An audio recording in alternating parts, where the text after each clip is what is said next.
we're up to? So we can find out what's in our box. You think lots of things are in the box. Cool. All right, I'm choosing one boy and one girl to come open.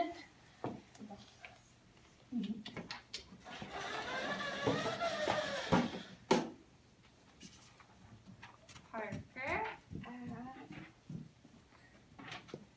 Kobe. Open our box. Here, don't rip it. Just pull it. What's in there? A raccoon. No, a cat. It is a cat. Who guessed a cat was in the box? Anybody? I didn't either. Hey. So just because our prediction wasn't right, that's okay. So let's read the story, and we're going to learn about how Buster feels about a cat being in the box. Let's find out. Okay,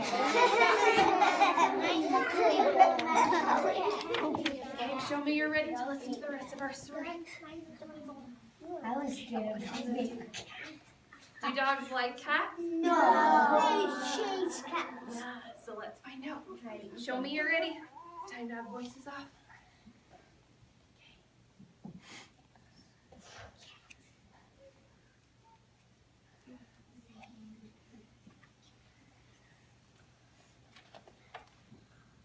I'll read our last page.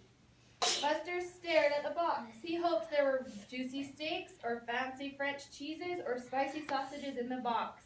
But was he right? No. Juicy cats.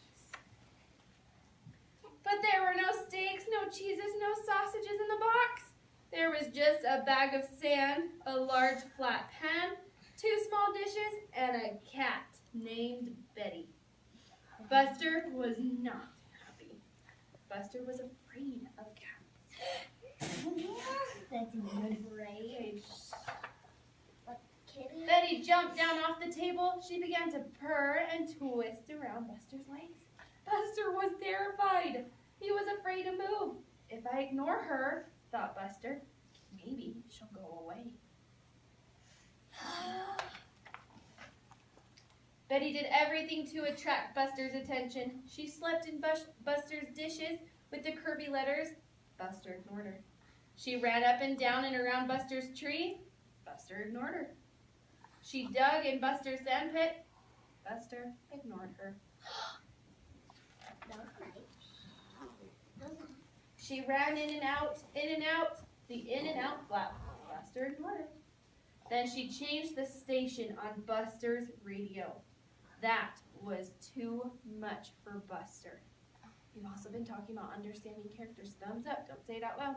Thumbs up if you can tell what Buster is feeling in this page. Shh, I said thumbs up. Don't say it out loud. Abby. Mad. I think so too. Look at his face. Buster slipped under the fence. He ran down the block over 5 streets and around 2 corners until he came to a park. Not his usual park, but a fine park with tall trees, a bubbling fountain, tubs of flowers, large grassy patches, and not a cat in sight. No Betty, thought Buster as he drank from the fountain.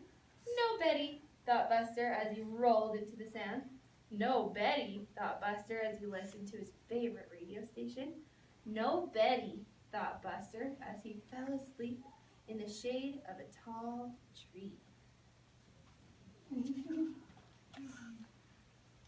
Buster woke up. He was hungry. He was lonely. Soon it would be dark. Buster was ready to go home. He looked up the street. He looked down the street. Nothing looked familiar. Buster circled the park to the left. He circled the park to the right. Buster had no idea which direction was home. Buster was lost. Buster asked the big yellow dog if he knew which way was home. He asked the tiny black dog if she knew which way was home. He asked the man sweeping the walks if he knew which way was home. No one in the park had any idea where Buster went.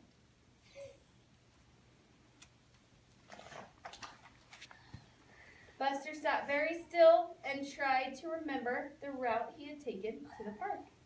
But he'd been so busy trying to get away from Betty that he hadn't paid any attention. He had no idea how to get home. All Buster could think about was how he would never see his home, his dishes, his sandpit, his toys, his tray, or brown shoes again.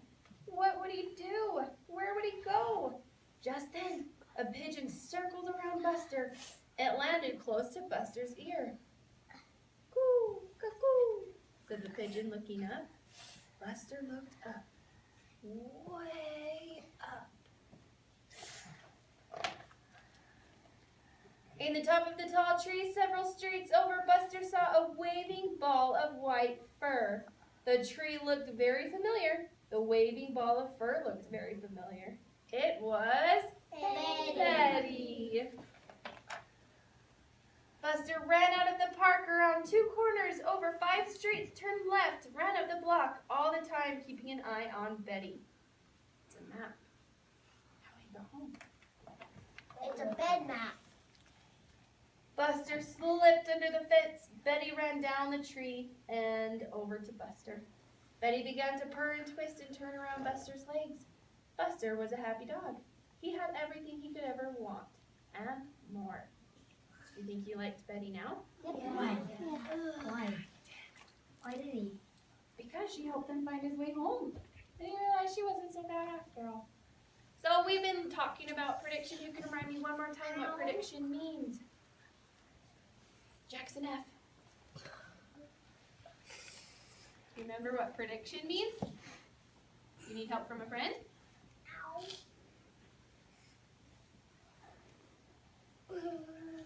Yeah. Okay. Kira, what is prediction? It means there's like a story and you're trying to figure out what it means. Yeah, you're trying to figure out what might happen in the story, what the story's about.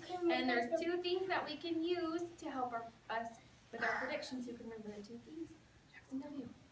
You can look at the words or look at the picture. And the picture's good thinking. Okay, you can guys look are at- awesome at prediction. You can look at like 2 of the words. You can look at the words on every page and it might help you think about what's coming next. Hey, awesome job, guys. Now we need to get ready for center.